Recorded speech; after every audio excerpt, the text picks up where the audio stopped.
로마서 6장 6절을 같이 보시겠습니다. 우리가 알거니와 우리의 옛사람이 예수와 함께 십자가에 못 박힌 것은 죄의 몸이 죽어 다시는 우리가 죄에게 종노릇하지 아니하려 함이니. 아멘. 오늘 본문은 우리가 반드시 알아야 될 것이 있다고 이야기합니다. 우리가 알거니와 뭘 알아야 된다는 뜻입니까? 그것은 예수님을 구주로 영접한 사람에게는 더 이상 죄에게 종노릇하는 삶이 없어야 한다라고 성경은 말씀하고 있는 것입니다.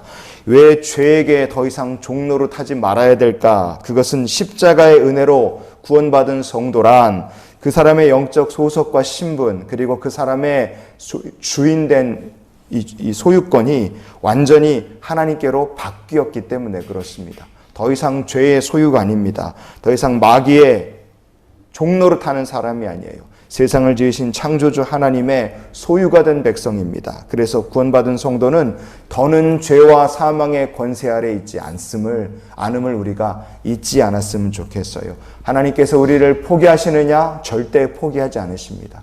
우리를 버리시느냐? 버리지 아니하세요. 구원받은 성도를 하나님 포기하지 않으십니다. 그래서 죄에게 종노릇하는 것이 아니라 어디를 가든 무엇을 하든 하나님의 소유된 백성으로 사는 우리 모두가 될 수 있기를 원합니다. 2025년도 한 해 동안에 우리나라에서 훼손되거나 오염이 돼서 한국은행에서 폐기를 시킨 돈이 얼마나 되느냐? 무려 2조 8,404억 원어치를 폐기를 시켰다 그래요. 이 돈을 없앤 겁니다. 지폐로는 이게 거의 3억 장 정도 된다 그래요. 1,000원짜리, 5,000원, 만원, 5만원짜리 뭐 이런 거 다 해갖고 모아보니까 한 3억 장 정도 되고 금액은 2조 8,404억이다. 어마어마하죠. 지폐 3억 장을 일자로 붙여놓으면 지구를 한 바퀴 돌고도 남는 거리라고 합니다. 어마어마하게 많은 돈이 없어진 거예요.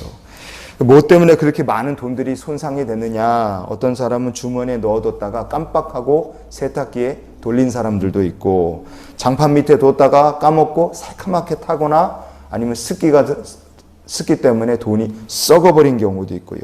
가위질하다가 잘라버린 사람도 있고, 간혹 가다가 이 문서가 파색이 있잖아요. 쭉 넣으면은 종이 갈려나가는, 거기다가 돈 든 채로 봉투를 갈아서 아예 그냥 갈기갈기 찢어버린 사람들도 있고요. 밥 먹다가 이게 튀어갖고 김치 국물이나 뭐 찌개나 이런 게 왕창 묻어서 돈이 지저분해진 경우도 있고요. 화장실에서 용변 보다가 지갑채 훅 그냥 풍덩 빠져갖고 돈이 그냥 왕창 오염된 사람들도 있고요. 별의별 얘기가 다 있더라고요. 그런 것들을 다 모아서 보니까 그 금액이 2조 8,404억이 되더라. 그럼 엄청나게 많은 돈이 그렇게 없어진 거죠. 여러분, 이 별의별 사건으로 이렇게 돈이 오염되고 망가지고 그러는데, 그러면 중요한 점은 뭡니까? 이렇게 별별 일들로 돈이 오염되고 지저분해져서 폐기를 해야 된다. 그런 사람들이 그 돈을 쓰레기통에 갖다 버립니까? 우리 권사님들 같으면 5만 원짜리 김치국물 묻으면 쓰레기 갖다 버리시겠어요? 안 버립니다. 쓰레기 안 버려요. 거기에 대변이 묻었다 할지라도 안 버립니다. 어떻게 쓰겠어요? 아무리 더럽고 아무리 구멍이 나고 아무리 색칠을 하고 아무리 누군가 그림을 그려놓고 별짓을 다 했다 할지라도, 오염되고 훼손된 돈이라 할지라도 은행에 들고 가면 그거 바꿔줍니다. 정말 형체를 알아볼 수 없을 만큼 다 탔다 할지라도 100%는 다 아니라도 90% 정도, 70% 정도까지도 바꿔준다고 해요. 왜 은행에서 바꿔줍니까? 망가진 돈이라 할지라도 그 돈의 가치라는 것은 변함이 없기 때문에 그렇습니다. 그 가치를 한국 정부가, 한국은행이 보증해 주기 때문에 그래요.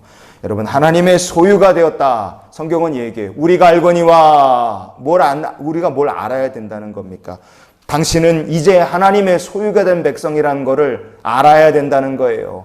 누가 당신을 하나님의 백성으로 삼으셨느냐? 예수 그리스도께서 십자가에 자신의 몸을 못 박아서 당신의 죄와 허물을 사하시고 이제는 하나님의 백성을 삼으셨다는 걸 이제는 알아야 된다고 로마서는 우리에게 말씀합니다.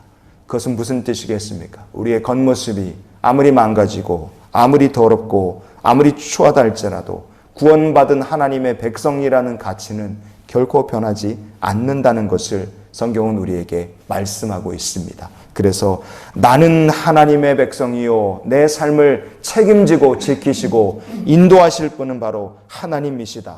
이 고백으로 사는 우리 모두가 될 수 있기를 원합니다. 그런데 이 신앙의 고백이 흔들린다. 그럼 어떻게 되겠습니까? 그 사람이 바로 죄와 사망의 종노릇을 다시 하며 사는 사람이 되는 겁니다.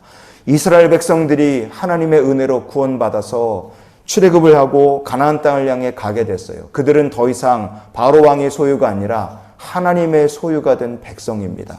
더 이상 애굽으로 돌아갈 필요도 없고 바로 왕을 두려워할 필요도 없어요. 왕이신 하나님, 인도자 되시는 하나님만 의지하여 약속의 땅으로 가면 됩니다. 그러나 그들 중에는 우리가 알거니와라는 이 말씀처럼 하나님의 소유됐다는 것을 알지 못하고 다시 죄의 종노릇하듯 애굽으로 돌아가자는 사람들도 있었어요. 민수기 11장의 18절 말씀 우리 한번 읽어보시겠습니다.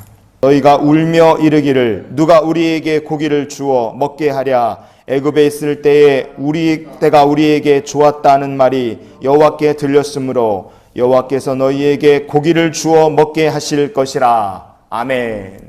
애굽에 있을 때가 더 좋았다. 그렇게 말하는 사람들이 있었어요. 노예 생활을 할 때가 오히려 더 좋았다고 얘기하는 어리석은 자들이 있었던 겁니다. 하나님의 소유가 된 백성으로 약속의 땅을 향해 가고 있습니다. 그런데 애굽에서 노예 생활할 때가 더 좋았다. 그렇게 말하는 사람들이 있었다는 게 놀라운 거죠. 우리가 하나님의 소유된 백성인데 교회 안 다니고 믿음 없을 때가 더 좋았다. 그렇게 말하는 사람이 있다면 그 사람들이 딱 이 사람들과 다르지 않은 사람들입니다. 민수기 14장의 3절과 4절 말씀도 이어서 보시겠습니다. 어찌하여 여호와가 우리를 그 땅으로 인도하여 칼에 쓰러지게 하려 하는가? 우리 처자가 사로잡히리니 애굽으로 돌아가는 것이 낫지 아니하랴. 이에 서로 말하되 우리가 한 지휘관을 세우고 애굽으로 돌아가자 하매. 그랬습니다. 차라리 애굽으로 돌아가는 게 낫지 않겠느냐 그렇게 생각하고 그렇게 사람들을 선동하고 그렇게 애굽으로 돌아갈 생각을 해서 지휘관까지 뽑고 그런 사람들이 바로 가나안 땅에 들어가지 못한 이스라엘 백성들이었습니다. 여러분 이렇게 말한 사람들 방금 말씀드린 것처럼 광야로 빠꾸해서 광야에서 헤매다가 결국 그들은 가나안 땅 들어가지 못하고 광야에서 다 죽고 말아요. 하나님의 소유가 된 백성 우리가 알거니와 여러분 이게 헷갈릴 때 우리의 삶도 똑같이 됩니다. 거룩한 나라 천국에 들어가는 것이 아니라 이 땅에서 틀림없이 애굽은 나왔으나 천국은 가지 못하고 방황하다가 광야에서 죽는 사람들처럼 이 세상에서 한 발 하나님께 한 발 걸치고 살다가 죽을 수밖에 없는 존재가 될 수밖에 없어요. 여러분 우리의 영적 소속이 어디인지를 잊지 않는 귀한 성도가 되시기를 바랍니다. 성경은 말하지 않습니까? 우리가 알거니와 저와 여러분은 하나님의 소유가 된 백성입니다. 우리가 아무리 망가지고 아무리 초라하고 아무리 불쌍해 보여도 하나님의 자녀가 되었다는 그 가치, 보물된 것은 그 사실 변치 않습니다. 우리 하나님께서 저와 여러분을 돌보시고 지키실 것이고 자기 소유를 삼으신 백성 천국으로 인도해 주실 줄 믿으시기를 바랍니다. 그래서 당당하게 하나님의 소유가 된 백성으로 살아가시고 다시는 죄의 종노릇하며 살지 않는 은혜의 백성들이 되시기를 바랍니다. 그래서 이런 기도로 우리가 한날의 삶을 살았으면 좋겠어요. 주님, 오늘도 우리가 하나님의 소유된 백성임을 잊지 않게 하여 주시옵소서. 하나님께서 소유 삼으신 귀한 보물 같은 백성이 바로 여러분이십니다. 그러니 죄의 종으로 사는 것이 아니라 하나님의 자녀로 하나님의 보물로 하나님이 지키실 주님의 귀한 백성 되어 하루를 사는 우리 모두가 될 수 있기를 예수님의 이름으로 축원을 드립니다.